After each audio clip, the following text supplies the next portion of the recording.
नमस्कार, आप सभी का स्वागत है यूथ अध्ययन के चैनल पे। देखिए एक बार फिर से मैं आप सभी के बीच एचपी टीजीटी कमीशन 2025 के लिए जीके का पार्ट 81 लेके आ चुका हूँ। पार्ट 81 का जो पहला क्वेश्चन है कि हिमाचल प्रदेश में अनुसूचित जनजातियों में किस जनजाति की जनसंख्या सबसे अधिक है। तो अगर बात करें ऐसी कौन सी ट्राइबल कम्युनिटी है जिसकी हाईएस्ट पॉपुलेशन एसटी ट्राइब्स में हिमाचल प्रदेश के अंदर आती है, तो यह है आपकी गद्दी जनजाति। तो गद्दी जनजाति की जो जनसंख्या है वो सभी जनजातियों में हिमाचल प्रदेश में सबसे अधिक है। इस बात को आपने याद रखना है। अब क्वेश्चन पूछने वाला क्वेश्चन कल के लिए ये भी पूछ सकता है कि आपकी जो गद्दी जनजाति है वो कुल जनजातियों के कितने प्रतिशत है। तो गद्दी जनजाति की जनसंख्या कुल जनजातियों के 45% है। इस बात को आपने याद रखना है। उसी प्रकार क्वेश्चन पूछने वाला क्वेश्चन ये भी पूछ सकता है कि हिमाचल प्रदेश के कुल जनसंख्या की कितनी जनसंख्या क्या गद्दी जनजाति की जनसंख्या हिमाचल में है। तो यह है आपकी 5.7%। इस बात को आपने याद रखना है। अच्छा, क्वेश्चन पूछने वाला क्वेश्चन ये भी पूछ सकता है कि पूरे भारत की जनसंख्या का गद्दी भारत में कितने रहते हैं। तो 8.6% जो है वो गद्दी रहते हैं। तो गद्दी एक बड़ी यहाँ पे जनजाति है। इस बात को आपने याद रखना है। अच्छा, ये बात तो आपने थोड़ा बहुत यहाँ पे परसेंटेज में समझे। अगर आप भी एस पी टीजीटी कमीशन की तैयारी कर रहे हो और आप भी मिडिल क्लास फैमिली से बिलोंग करते हो और हमारे साथ जुड़ना चाहते हो तो जुड़िए मात्र और मात्र 499 रुपीज़ में। हम देंगे आपको 499 में लाइव प्लस रिकॉर्डेड क्लासेस। वो रिकॉर्डेड क्लासेस जिनको आप कभी भी और किसी भी समय देख सकते हैं। तो अगर आप हमारे बैच के साथ जुड़ना चाहते हैं, 5 से 6 टीचर थ्योरी वाइज बहुत बेहतरीन, जैसे एनसीईआरटी में आप पढ़ते हैं वही चीज़ आपको यहाँ पे पढ़ने को मिलने वाली है। तो आप हमारे साथ जुड़ सकते हैं। 7876145409 इस नंबर पे आप कांटेक्ट कर सकते हैं और आप भी हमारे बैच का हिस्सा बन सकते हैं। अच्छा, बात करते हैं आज गद्दी जनजाति की। देखिए, गद्दी जनजाति हिमाचल के चंबा और कांगड़ा के कुछ भागों में पाई जाती है। इस बात को आपने याद रखना। तो चंबा और कांगड़ा दोनों आप बोल सकते हैं। और गद्दियों का एक त्यौहार होता है नवाला, जो कि भगवान शिव को समर्पित है। ये बहुत ज़्यादा फेमस है। तो नवाला फेस्टिवल किसका है। तो नवाला फेस्टिवल जो है वो गद्दियों का एक फेस्टिवल है जो कि भगवान शिव को समर्पित है। इस बात को आपने याद रखना है। ये और क्योंकि जो गद्दी लोग हैं वो खुद को भगवान शिव का बच्चे भी मानते हैं। इस बात को आपने याद रखना है। तो ये सारी की सारी बातें मोस्ट इम्पॉर्टेंट है। अगर मैं बात करता हूँ गद्दी के पहनावे की, तो जो गद्दी लोग होते हैं इनका जो पहनावा होता है वो इनका पारंपरिक पहनावा होता है चोला और डोरा। याद रखना है। तो चोला और डोरा क्या है, इनका पारंपरिक पहनावा है। कमीशन में ऐसे क्वेश्चन पूछे जा सकते हैं। अच्छा, क्वेश्चन ये भी पूछा जा सकता है कि डोरा जो है वो क्या है। तो डोरा इनका पहनावे का एक सबसे महत्वपूर्ण भाग है जिसे मतलब पुरुष महिलाएं बच्चे सब लोग पहनते हैं। अच्छा, जो यहाँ गद्दियों की जो गदने जो महिलाएं होती है ना, गद्दने, वो सर को ढकने के लिए किसका इस्तेमाल करती है। तो वो करती है चादरू। जैसे कि आपका शिमला सिरमौर के ऊपर वाले एरिया में क्या है, धाटू लगाते हैं ना, वैसे ही आपका जो ये गद्दन जो महिलाएं होती है वो क्या लगाते हैं, वो जो है वो सर को ढकने के लिए चादरू लगाते हैं। इस बात को आपने याद रखना। बहुत बार क्वेश्चन ये भी पूछा जा सकता है कि जो गद्दी लोग हैं वो कितने बार दिन में भोजन करते हैं। तो दिन में ये 4 बार भोजन करते हैं। सुबह के खाने को ये बोलते हैं नुहारी, नुहारी या धुटेलू। ठीक है, याद रखना। ऐसे क्वेश्चन देखो आपने टफ लेवल की किताबों में ही पढ़े होंगे। तो धुटेलू या नुहारी कहते हैं सुबह के ब्रेकफास्ट को, और दोपहर को खाने को बोलते हैं कलेर। तो गद्दियों का जो दोपहर का खाना है उसको कलेर बोला जाता है, और जो रात का खाना होता है उसको बोलते हैं बैली। क्या बोलते हैं, बैली। तो इनके बहुत सारे विवाह के प्रकार भी है, जैसे कि इनका विवाह का प्रकार है आपका झंझरारा, इनका विवाह का प्रकार है झींड फूक, बराड़ फूक, ये भी इनका विवाह का प्रकार है। आपका घर जवंतरी इनका विवाह का प्रकार है। बट्टा सट्टा इनका विवाह का प्रकार है। दान पून इनका क्या है, विवाह का प्रकार है। इस बात को आपने याद रखना है। ठीक है, और सूर हो गया अथवा झोल हो गया, ये इनका क्या है, एक पेय पदार्थ। जैसे हमारी दारू होती है ना, उसी दारू को ये क्या बोलते हैं, सूर बोलते हैं। सूर या इसको झोल भी बोलते हैं। तो ये दोनों बातें आपको याद रखनी है, मोस्ट इम्पॉर्टेंट है। और ये सेम क्वेश्चन अभी एक doctor vice Parmar horticulture university का एक एग्जाम हुआ था, वहाँ पर ये सेम क्वेश्चन पूछा गया था। और जनजातियों से क्वेश्चन पूछे जाते हैं, इसलिए जनजातियों को आप बहुत डिटेल से पढ़ लें। अगला क्वेश्चन बहुत ही आसान क्वेश्चन, बार बार रिपीट होने वाला क्वेश्चन। देखिए, इन क्वेश्चन को तो आप पढ़ के थक गए होंगे कि कौन सा ग्रह सौर मंडल का सबसे छोटा ग्रह। लेकिन फिर भी ये ऐसे टॉपिक है कि बार बार परीक्षाओं में पूछे जाते हैं। तो यहाँ से कठिन क्वेश्चन भी और आसान क्वेश्चन दोनों प्रकार के क्वेश्चन मैं आपको बताता हूँ। तो अगर बात करें सबसे छोटे ग्रह की, तो मरकरी जो है वो, बुध ग्रह जो है वो सौर मंडल का सबसे छोटा ग्रह है। सभी 8 ग्रहों में सबसे छोटा है आपका मरकरी। अच्छा, क्वेश्चन पूछने वाला क्वेश्चन ये भी पूछता है कि सूर्य के सबसे निकट कौन सा ग्रह है। तो सूर्य के सबसे निकट आपका बुध ग्रह है। क्वेश्चन पूछने वाला क्वेश्चन ये भी पूछता है कि सौर मंडल का, सोलर सिस्टम का वो कौन सा ग्रह है जो कि सूर्य की परिक्रमा सबसे कम दिनों में करता है। तो सूर्य की जो परिक्रमा है वो सबसे कम दिन बोले तो 88 दिन में जो है वो कौन करता है, आपका मरकरी करता है, आपका बुध ग्रह करता है। इस बात को आपने याद रखना है, और सभी ग्रहों में सबसे कम दिन लगाता है। अच्छा, क्वेश्चन पूछने वाला क्वेश्चन ये भी पूछ सकता है कि पृथ्वी से जो बुध ग्रह है वो आकार में कितने गुना छोटा है। तो पृथ्वी से ये 18 गुना, पृथ्वी से जो है वो कितने गुने छोटा है। तो पृथ्वी से 18 गुना छोटा है आपका बुध ग्रह। इस बात को आपने याद रखना है। अच्छा, बुध ग्रह का और शुक्र ग्रह का कोई भी अपना उपग्रह नहीं है, कोई भी अपना प्राकृतिक उपग्रह या नेचुरल सैटेलाइट जो है नहीं है। इस बात को आपने याद रखना है। अगर बात करें सभी ग्रहों में इसका तापमान सबसे अधिक होता है, ये भी आप याद रखना। तापमान बोले तो ठंडा गर्म मिला के, ठीक है, दोनों। अगर तो सबसे गर्म पूछा है तो वो आपका शुक्र ग्रह है। तो अगर क्वेश्चन पूछने वाला क्वेश्चन पूछेगा कि सौर मंडल का सबसे गर्म और पृथ्वी के सबसे निकटतम, सूर्य के निकटतम आएगा तो बुध बोलेंगे। लेकिन क्वेश्चन ये भी पूछा जा सकता है कि पृथ्वी के सबसे निकटतम कौन सा ग्रह है। तो पृथ्वी के सबसे निकटतम जो ग्रह है वो है आपका कौन सा, शुक्र ग्रह। शुक्र ग्रह सौरमंडल का ऐसा ग्रह है जो कि सबसे चमकीला ग्रह भी है। इस बात को आपने याद रखना है। सीधा क्वेश्चन परीक्षाओं में पूछा जाता है कि सौरमंडल का वो कौन सा ग्रह है जो कि सबसे ब्राइटेस्ट है, सबसे हॉटेस्ट है, सबसे गर्म और सबसे चमकीला है। तो शुक्र ग्रह है। क्वेश्चन पूछने वाला क्वेश्चन ये भी पूछ लेता है कि शुक्र ग्रह में कौन सी गैस पाई जाती है। तो शुक्र ग्रह के वातावरण में सल्फ्यूरिक अम्ल गैस, जिसको आप अम्लों का राजा भी कहते हैं, तो सल्फ्यूरिक अम्ल गैस शुक्र ग्रह के वातावरण में पाई जाती है। इस बात को आपने याद रखना है। और शुक्र को पृथ्वी की बहन या एल्डर सिस्टर ऑफ अर्थ या भगिनी ग्रह के नाम से भी जाना जाता है। अब क्यों इसको भगिनी ग्रह या एल्डर सिस्टर ऑफ अर्थ कहते हैं, क्योंकि इसका जो साइज है, इसकी जो डेंसिटी है, आकार घनत्व है, व्यास बोले तो आपका डायमीटर जो है वो किसके समान है, पृथ्वी के समान है। इस बात को आपने याद रखना है। अच्छा, सांझ का तारा और भोर का तारा किस ग्रह को कहा जाता है। तो मॉर्निंग स्टार और इवनिंग स्टार भी जो है वो शुक्र ग्रह को ही कहा जाता है, आपको याद रखना है। अच्छा, मॉर्निंग में सुबह जो तारा दिखता है उसको बोलते हैं फोस्फोरस, और जो शाम को जो तारा दिखता है उसको बोलते हैं होस्फोरस। तो दोनों बातें आपको याद रखनी है, होस्फोरस और फोस्फोरस। ये दोनों ही बातें मोस्ट इंपॉर्टेंट है, परीक्षाओं में काम आने वाली बात है, इसलिए आप दोनों ही बातों को बहुत डिटेल से याद रखिएगा। बहुत सारी चीज़ें यहाँ से क्लियर होने वाली है। अच्छा, यहाँ पे सल्फ्यूरिक अम्ल गैस पाई जाती है। अब आपसे क्वेश्चन पूछा जाता है कि किस ग्रह को सौर मंडल में लाल ग्रह के नाम से जाना जाता है। तो लाल ग्रह के नाम से आपके मंगल ग्रह, मार्स को जाना जाता है। अब ये लाल ग्रह क्यों है, ये लाल क्यों है, ये भी आपसे क्वेश्चन पूछा जाएगा। तो मंगल ग्रह का लाल रंग आयरन ऑक्साइड के कारण, किसके कारण भाई, आयरन ऑक्साइड जो है इसके कारण मंगल ग्रह का रंग लाल होता है। अच्छा, मंगल ग्रह में कितनी कार्बन डाइऑक्साइड पाई जाती है। तो 96% के आसपास यहाँ पे जो है वो कार्बन डाइऑक्साइड पाई जाती है। इसीलिए लोग तो बोलते हैं कि मंगल ग्रह पे जो है वो जीवन संभव है। नहीं भाई, जीवन संभव नहीं हो सकता, क्योंकि यहाँ पे कार्बन डाइऑक्साइड की मात्रा बहुत अधिक है।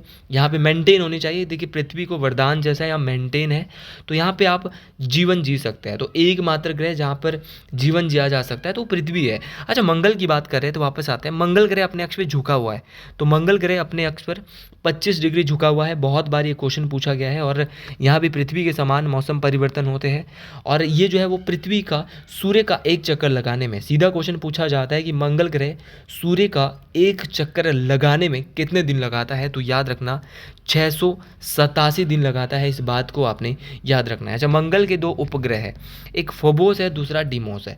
तो फोबोस और डिमोस दोनों भाई इंपॉर्टेंट है। फोबोस भी इंपॉर्टेंट है और डिमोस भी इंपॉर्टेंट है। और डिमोस की बात करूँ तो ये पूरे सौर मंडल का सबसे छोटा ग्रह है। तो पूरे सौर मंडल का सबसे छोटा ग्रह कौन सा है, डिमोस है। इस बात को आपने याद रखना है, भी मोस्ट इंपॉर्टेंट बात है। तो डिमोस पूरे सौरमंडल का सबसे छोटा उपग्रह है, जो कि मंगल का ही एक उपग्रह है।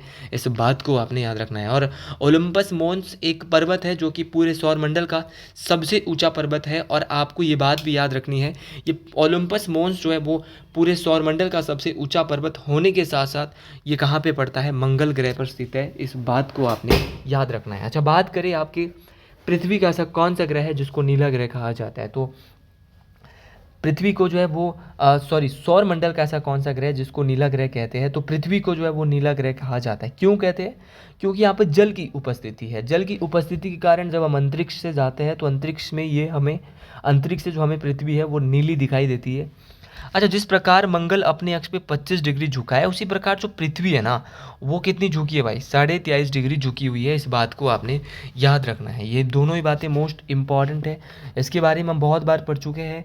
और अगर बात करें आपके पृथ्वी सूर्य का चक्कर लगाने में कितना समय लगाती है, तो याद रखना 365 दिन 5 घंटे, ये इम्पॉर्टेंट है, 48 मिनट और 46 सेकंड। ये दोनों बातें मोस्ट इंपॉर्टेंट है, याद रखना है। 365 दिन 5 घंटे 48 मिनट और 46 सेकंड का समय लगाती है पृथ्वी सूर्य का एक चक्कर लगाने में। और याद रखना है कि जो आपकी पृथ्वी का जो एकमात्र उपग्रह है, प्राकृतिक उपग्रह है, उसका नाम है रात की रानी, जिसको चंद्रमा के नाम से जाना जाता है। अगले क्वेश्चन की ओर बढ़ते हैं। काफ़ी सारे क्वेश्चन, इस क्वेश्चन से हमने डिस्कस किए, हमने बहुत बेहतरीन तरीके से उसको सीखा कि वसंत विश्व किस दिन होता है। अच्छा, बात कर रहे हैं वसंत विश्व की।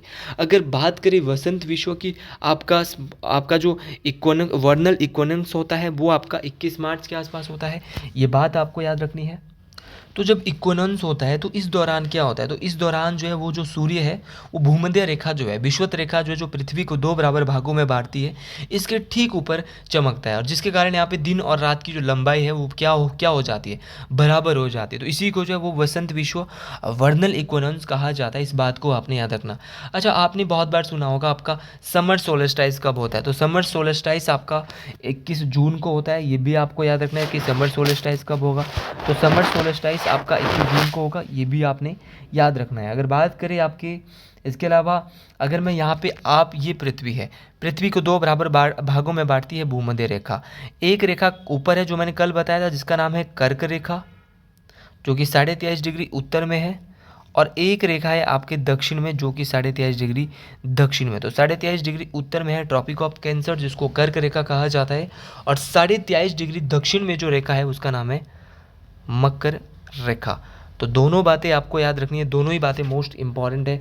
आप यहाँ से अपनी हर एक बात को हर एक बेहतरीन तरीके से सीख सकते हो, इस बात को आपने याद रखना है। ये सारी की सारी बातें मोस्ट इंपॉर्टेंट है, एक एक बात आपको ध्यान से सीखनी पड़ेगी। तो याद रखना यहाँ पे क्या होता है कि जो सूर्य की रोशनी है वो 21 जून को पड़ती है आपके कहाँ पे? तो 21 जून को पड़ती है आपकी उत्तरी गोलार्ध में। इसलिए पूरा उत्तरी गोलार्ध भूमध्य रेखा से ऊपर ऊपर जो एरिया है, इस एरिया को बोलते हैं उत्तरी गोलार्ध। यहाँ पे 21 जून को सबसे बड़ा दिन होता है, नीचे क्या होता है? छोटा होता है। उसी प्रकार आपको याद रखना है कि आपका जो 22 दिसंबर है, 22 दिसंबर को क्या होता है? आपका सबसे छोटा दिन होता है आपका कहाँ पे? उत्तरी गोलार्ध में, क्योंकि सूर्य की रोशनी उस दिन दक्षिणी गोलार्ध में 22 दिसंबर को मकर रेखा के ऊपर चमकती है। इसीलिए 22 दिसंबर को सबसे बड़ा दिन कहाँ पे होता है? आपका दक्षिणी गोलार्ध में। और उत्तरी गोलार्ध में 22 दिसंबर को सबसे छोटा और 21 जून को सबसे बड़ा। जब ऊपर बड़ा होगा तो नीचे छोटा होगा, और जब नीचे बड़ा होगा तो ऊपर क्या होगा? छोटा होगा। दोनों ही बातें आपको याद रखनी है। अगला क्वेश्चन है कि सोमनाथ मंदिर किसने लूटा? अगर बात करें सोमनाथ मंदिर की, तो सोमनाथ मंदिर को महमूद गजनवी के द्वारा लूटा गया, इस बात को आपने याद रखना है। अच्छा, कब जो है इसने सोमनाथ मंदिर लूटा? क्वेश्चन पूछने वाला क्वेश्चन ये भी पूछ सकता है। और ये सोमनाथ मंदिर पे जो इसका आक्रमण था, ये सबसे प्रसिद्ध आक्रमण था, इस बात को आपने याद रखना है।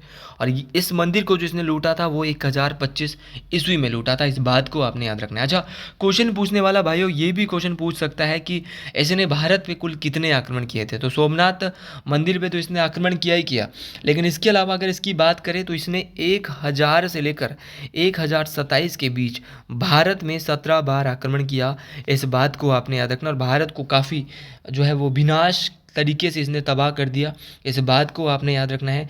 अगर बात करें आपकी महमूद गजनवी की, तो महमूद गजनवी की अगर बात करें तो ये 997 ईस्वी से 1030 तक इसने क्या किया था? शासन किया था। अगर इसके बात करें तो इसका जन्म जो है वो महमूद गजनी का जो जन्म हुआ था वो 1971 में हुआ था। क्वेश्चन पूछने वाला क्वेश्चन ये भी पूछ सकता है इसके पिता का नाम क्या था? तो इसके पिता का नाम देखो पूछा गया है, पूछ नहीं सकता, पूछा गया है, ठीक है। तो इसके पिता का जो नाम था वो था आपका सुबुक्तुगीन, सुबुक्तिगीन, सबुक्तिगीन इसके पिता का नाम था, इस बात को आपने याद रखना। तो सबुक्तुगीन इसके पिता का नाम था, ये भी आपको याद रखना, जो कि एक तुर्क गुलाम था। और क्वेश्चन पूछने वाला क्वेश्चन ये भी पूछता है कि इसने कांगड़ा किले पे कब आक्रमण किया। तो कांगड़ा किले पे जो इसने आक्रमण किया था वो किया था आपका 1009 ईस्वी में। इस बात को आपने याद रखना है। अब क्वेश्चन पूछने वाला तो क्वेश्चन ये भी पूछ सकता है कि इसने कांगड़ा किले पे 1009 पे आक्रमण किया था, लेकिन भैया आप ये बताइए कि इसने जो अपना पहला आक्रमण किया था वो कब किया था। ये बात आप कमेंट बॉक्स में ज़रूर बताएंगे। अच्छा, इसकी जो मृत्यु है वो इसकी मृत्यु हो गई थी आपकी 30 अप्रैल 1030। बहुत आसान है, 30 अप्रैल 1030 को क्या हो गई थी आपकी, इसकी मृत्यु हो गई थी। अच्छा, अलबरूनी का नाम तो आपने बहुत बेहतरीन तरीके से सुना होगा। अगर अलबरूनी की बात करें तो ये इन्हीं के दरबार में होते थे। किसके दरबार में होते थे, तो महमूद गजनवी के दरबार में आपके अलबरूनी हुआ करते थे। इस बात को आपने याद रखना। अच्छा, इनके दरबार में एक अलबरूनी हुआ करते थे, एक आपके उतबी। उतबी जो है वो महमूद गजनवी के दरबार में ही होते थे। इस बात को आपने याद रखना है, भी मोस्ट इम्पॉर्टेंट बात है। इसी प्रकार यहाँ पे एक नाम दिया है मोहम्मद गौरी। अगर बात करें मोहम्मद गौरी की, देखिए इन्होंने यहाँ पर जो ये थे वो 2 युद्ध किए थे। मोहम्मद गौरी के जो 2 फेमस युद्ध थे, एक था तराइन का प्रथम युद्ध, दूसरा था तराइन का दूसरा युद्ध। वैसे चंदावर की लड़ाई भी इन्होंने लड़ी थी, तो एक एक करके जानते हैं। तराइन का जो पहला युद्ध इन्होंने लड़ा था वो 1191 में लड़ा था, और 1191 में जो तराइन का पहला युद्ध इन्होंने लड़ा वो पृथ्वीराज चौहान के साथ लड़ा। और इस युद्ध में मोहम्मद गौरी की क्या होती है, हार होती है। और ये तराइन के मैदान में लड़ा गया, और तराइन ये कहाँ पड़ता है, ये हरियाणा में है वर्तमान में। इस बात को आपने याद रखना है। और दूसरा युद्ध फिर इसने मोहम्मद गौरी ने दोबारा लड़ा चंदावर की। इसने जो है वो किसकी, जो है राजा जयचंद की जो है वो सहायता ली, और दोबारा इसने तराइन का युद्ध तराइन के मैदान में दोबारा लड़ा, और इसने जो है बेहतर रणनीति का इस्तेमाल यहाँ पे किया, और पृथ्वीराज चौहान को इस युद्ध में जो है वो मोहम्मद गौरी की ये 1192 में दूसरा तराइन का लड़ा जाता है, और इस युद्ध में जीत होती है आपकी किसकी, मोहम्मद गौरी की। इस बात को आपने याद रखना है। इसके बाद क्या होता है, इसके बाद ये एक और युद्ध लड़ता है जिसने इसकी सहायता की थी तराइन के दूसरा युद्ध में, इसको हरा देता है। देखिए ये ऐसे ही थे, भारतीय लोग क्या करते थे, इनकी हेल्प करते थे, बाद में भारतीयों पे ही हमला बोलते थे। तो 1194 में क्या हुआ, चंदावर की लड़ाई लड़ी। कहाँ पे, तो ये एक गढ़वाल वंश के शासक थे राजा जयचंद, इनको हराया। तो जयचंद को जो हराया वो किसने हराया, तो 1194 में मोहम्मद गौरी ने हराया। इस बात को आपने याद रखना है, भी मोस्ट इम्पॉर्टेंट बात है। अच्छा, चंगेज़ खान का नाम है, ये एक मंगोल शासक थे। अगर मैं इनके बारे में बताऊं तो इनका वास्तविक नाम क्या था, तेमुजीन। ये क्वेश्चन पेपर में आया है, तो चंगेज़ खान के बारे में इतना ही पढ़ेंगे। मंगोल शासक थे, वास्तविक नाम तेमुजीन था। 1100 मतलब 62 के आसपास इनका जन्म हुआ था। ये भी क्वेश्चन आया है, चंगेज़ खान का जन्म। अगले क्वेश्चन की ओर बढ़ते हैं। पुरातन भारत के महान न्यायकर्ता किसे माना जाता है। अगर बात करें पुरातन भारत के महान न्यायकर्ता की, तो पुरातन भारत के जो महान न्यायकर्ता है वो थे आपके मनु। मनु कौन थे, तो मनु जो है वो पुरातन भारत के महान न्यायकर्ता थे। उसी प्रकार मनु तो पुरातन भारत के महान न्यायकर्ता थे। अब क्वेश्चन ये भी पूछा जाता है कि पाणिनि के द्वारा क्या लिखा गया था, तो पाणिनि के द्वारा अष्टाध्यायी को लिखा गया था। इस बात को आपने याद रखना है, पाणिनि ने अष्टाध्यायी लिखा। पाणिनि का अष्टाध्यायी सीधा कौटिल्य, कौटिल्य वही है विष्णुगुप्त, जो कि आपके जो चंद्रगुप्त मौर्य है, इनके जो है वो क्या थे, आपके इनके प्रधानमंत्री रह चुके थे। तो कौटिल्य के द्वारा लिखा गया था अर्थशास्त्र। तो कौटिल्य के द्वारा क्या क्या लिखा गया था, अर्थशास्त्र लिखा गया था। इस बात को आपने याद रखना है, मोस्ट इंपॉर्टेंट बात है। उसी प्रकार आपका यहाँ पे ऑप्शन में दिया है पतंजलि। पतंजलि के द्वारा क्या लिखा गया था, भाई पतंजलि के द्वारा सीधा क्वेश्चन पूछा जाता है, तो पतंजलि के द्वारा महाभाष्य लिखा गया था। इस बात को आपने याद रखना है। बहुत बार सीधा क्वेश्चन पूछा जाता है कि पंचतंत्र के रचयिता कौन है, तो पंचतंत्र के रचयिता है विष्णु शर्मा। हुमायूं नामा मैंने आपको करवा दिया है, गुलबदन बेगम। यामा बहुत बार पूछा जाता है भाई, यामा। तो यामा जो ग्रंथ है, यामा जो लिखा है वो किसने लिखा है, तो यामा लिखा है महादेवी वर्मा ने। मुद्रा राक्षस बहुत बार पूछा जाता है, तो मुद्रा राक्षस जो लिखा है वो लिखा है आपका विशाखा दत्त। तो मुद्रा राक्षस लिखा है आपका किसने, विशाखा दत्त ने। इस बात को आपने याद रखना है। अच्छा, क्वेश्चन पूछने वाला क्वेश्चन आपसे ये भी पूछ सकता है कि आपका जो शाहनामा है वो किसने लिखा, तो शाहनामा जो लिखा है वो फिरदौसी ने लिखा है। किसने लिखा है, फिरदौसी ने जो है वो क्या लिखा है, शाहनामा लिखा है। आपका अवंती सुंदरी, तो अवंती सुंदरी जो लिखा है वो दंडी, किसने लिखा है, तो दंडी के द्वारा अवंती सुंदरी लिखा गया। बहुत बार क्वेश्चन देखो परीक्षाओं में सीधा पूछा जाता है कि आप ये बताइए कि आपका जो आपका कुरुक्षेत्र और उर्वशी है, इसके लेखक कौन है, तो कुरुक्षेत्र और उर्वशी के जो लेखक है वो है रामधारी सिंह दिनकर। तो रामधारी सिंह दिनकर कुरुक्षेत्र और उर्वशी के लेखक है। उसी प्रकार आपका एक और मैं आपको बताना चाहूँगा, आईने अकबरी और अकबरनामा। तो आईने अकबरी और अकबरनामा की जो रचयिता है वो है अबुल फजल। कौन है? अबुल फजल। इस बात को आपने याद रखना है। क्वेश्चन पूछने वाला क्वेश्चन आपसे ये भी पूछ सकता है कि कुमार संभवम, रघुवंशम और अभिज्ञान शकुंतलम तीनों एक की ही है। कुमार संभवम, रघुवंशम और अभिज्ञान शकुंतलम, तो ये तीनों जो है वो किसकी है? कालिदास की। याद रखना है ये तीनों किसकी है? ये तीनों कालिदास की है। इस बात को आपने याद रखना है। तो कुमार संभवम, रघुवंशम और अगर मैं बात करूँ आपका तीसरा जो है वो कौन सा है? आपका अभिज्ञान शकुंतलम। तो ये तीनों लिखे हैं किसने? कालिदास ने। उसी प्रकार अगर बात करें आपका मालती माधव, मालती माधव, तो मालती माधव जो है वो किसकी है? तो ये कमेंट बॉक्स में ज़रूर बताएंगे कि मालती माधव किसकी है। अगला क्वेश्चन है कि 1900 स्वराज पार्टी की स्थापना किस वर्ष हुई थी? अगर बात करें स्वराज पार्टी की, तो स्वराज पार्टी की स्थापना 1 जनवरी 1923 को की गई थी। किसने की थी? तो ये मोतीलाल नेहरू और चित्तरंजन दास के द्वारा की गई थी। तो मोतीलाल नेहरू और चित्तरंजन दास के द्वारा स्वराज पार्टी की स्थापना की गई थी। इस बात को आपने याद रखना है। अब क्वेश्चन पूछने वाला क्वेश्चन ये भी पूछ सकता है कि जो स्वराज पार्टी है इसका मुख्यालय कहाँ पर है? तो इसका हेडक्वार्टर जो है वो इलाहाबाद में। तो स्वराज पार्टी का जो हेडक्वार्टर है वो इलाहाबाद में है। मुख्यालय जो है इसको आप कह सकते हैं ये इलाहाबाद में है। अच्छा, स्वराज पार्टी की स्थापना 1923 में हुई थी। अब क्वेश्चन पूछने वाला क्वेश्चन ये भी पूछ सकता है कि इससे पहले एक घटना भारत में होती है जिसका नाम होता है चोरा चोरी की घटना। चोरा चोरी की जो घटना होती है वो आपका 4 और 5 फरवरी को होती है। वैसे तो 4 फरवरी को होती है, 4 फरवरी 1922, लेकिन कई किताबों में 4 फरवरी है, कई किताबों में 5 फरवरी है। तो 4-5 फरवरी 1922 को यूपी के गोरखपुर ज़िले में आपकी चोरा चोरी की घटना होती है। और इस घटना के कारण जब ये घटना होती है तो इसमें 22 पुलिसकर्मियों को जिंदा जला दिया जाता है, जिसके कारण भारत में एक जो बहुत बेहतर तरीके से जो आपका नॉन कोऑपरेशन मूवमेंट, असहयोग आंदोलन चल रहा था, उसको वापस लिया जाता है। तो सीधा क्वेश्चन पूछा जाता है असहयोग आंदोलन को वापस क्यों लिया? तो चोरा चोरी की घटना हुई जिसके कारण महात्मा गांधी आघात हुए। तो उन्होंने 12 फरवरी, बहुत इंपॉर्टेंट है, 12 फरवरी 1922 को क्या कर लिया? इन्होंने चोरा चोरी की घटना में आघात होकर जो है वो असहयोग आंदोलन को वापस ले लिया। इस बात को आपने याद रखना है। उसी प्रकार यहाँ पे बहुत सारी पार्टियों की स्थापना हुई, बहुत सारे धार्मिक संगठनों की अगर मैं बात करूँ, जैसे कि ये तो था आपका स्वराज पार्टी, लेकिन आईएनसी की स्थापना कब हुई? तो भारतीय राष्ट्रीय कांग्रेस की स्थापना 28 दिसंबर 1885 को बम्बई में होती है। इस बात को आपने याद रखना है। अच्छा, अगर आपके मन में एक चीज़ आ रही हो कि बीजेपी, भारतीय जनता पार्टी, दुनिया की बोलते हैं सबसे बड़ी लोकतांत्रिक पार्टी है, उसकी स्थापना कब हुई? तो बीजेपी की पार्टी की जो स्थापना है 1980 में हुई और इसकी जो अध्यक्ष है 6 अप्रैल 1980 को इसकी स्थापना हुई। इसके अध्यक्ष है आपकी जेपी नड्डा। तो जेपी नड्डा देश के स्वास्थ्य मंत्री भी है और अध्यक्ष भी आपके किसके? आपके भारतीय जनता पार्टी के। इस बात को आपने याद रखना है। तो भारतीय जनता पार्टी। अच्छा, आपने सुना होगा आम आदमी पार्टी। ये आम आदमी पार्टी कब बनी? तो 2 अक्टूबर 2012 को आम आदमी पार्टी बनी और झाड़ू जो है इसका क्या है? पार्टी का चिन्ह है आम आदमी पार्टी का। आपने बहुत बार सुना होगा आपका एक पार्टी है, तो 1885 को आपकी भारतीय राष्ट्रीय कांग्रेस बनी, 28 दिसंबर 1885 को। उसी प्रकार एक पार्टी है भाई आपकी, मोस्ट इम्पॉर्टेंट है, सीपीएम, जिसको भारतीय कम्युनिस्ट पार्टी कहते हैं। इसका जो है वो इसकी स्थापना 1964 में हुई है, ये भी आपको याद रखना है। एक पार्टी मायावती की आपने सुना होगा, बहुजन समाज पार्टी। बाबा काशीराम ने उसकी शायद स्थापना की थी, बहुजन समाज पार्टी की। तो कब? ये तो अप्रैल 1984 में बहुजन समाज पार्टी बनी थी, है ना। मायावती की ये पार्टी थी और एक बार तो देखो मुख्यमंत्री भी बन चुकी थी मायावती, श्रीमती माया देवी, माया।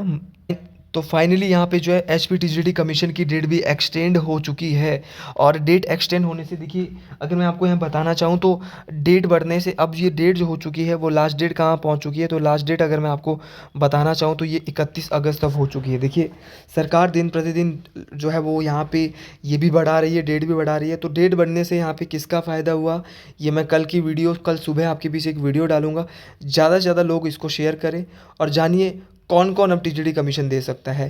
तो मतलब यहाँ पे अब ट्विस्ट होने वाली बात है कि अब यहाँ पे बीएड वालों को भी मौका मिल सकता है, टेट वालों को भी मौका मिल सकता है। तो यहाँ पे बढ़िया, यहाँ पे ट्विस्ट हुआ है। तो अब यहाँ पे कुछ भी हो सकता है।